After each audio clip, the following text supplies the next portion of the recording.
لكل بيت في بطل صغير عايز يصوم غصب عن الكل. الحلقة دي لكم.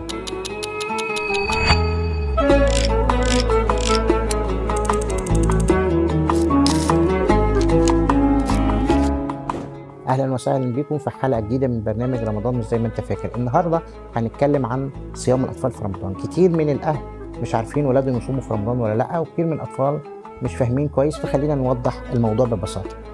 صيام الأطفال في رمضان مش ممنوع، ولكن الصيام بيبقى حسب عمر الطفل وحسب قدرته على الصيام. يعني احنا بنبدأ الأول بصيام تدريجي نص يوم، وبعدين بعد كده بنبدأ نزود عدد ساعات الصيام حسب قدرة الطفل حسب عمره. لازم الطفل يحس ان الصيام بالنسبة له تجربة ممتعة، مش حمل على صحته ولا نفسيته.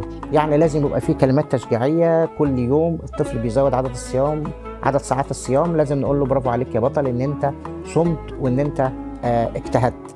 النقطة التانية برضو لما الطفل يحس بأي تعب أو زي أي إجهاد لازم نوقف الصيام مباشرة ونستشير الطبيب بتاعه لحد ما ونأجل صيامه لحد ما صحته تبقى كويسة.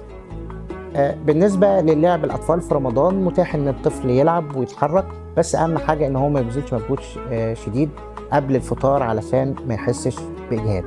الخلاصة إن الصيام فرصة كبيرة، ورمضان فرصة كبيرة إن احنا نعلم ولادنا الصبر وتنظيم الوقت، وفي نفس الوقت لازم نحافظ على صحتهم لأن هم الأغلى ما في حياتنا.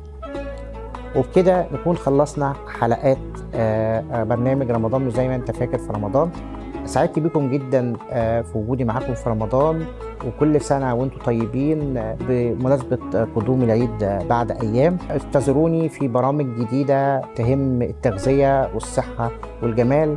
وقبل ده كله لازم نبقى فاكرين، طبعا انتوا خلاص زهقتوا من الكلمة ديت الصحة والجمال كلمتين لجملة واحدة ولا يمكن يبقوا اتنين. بحبكم.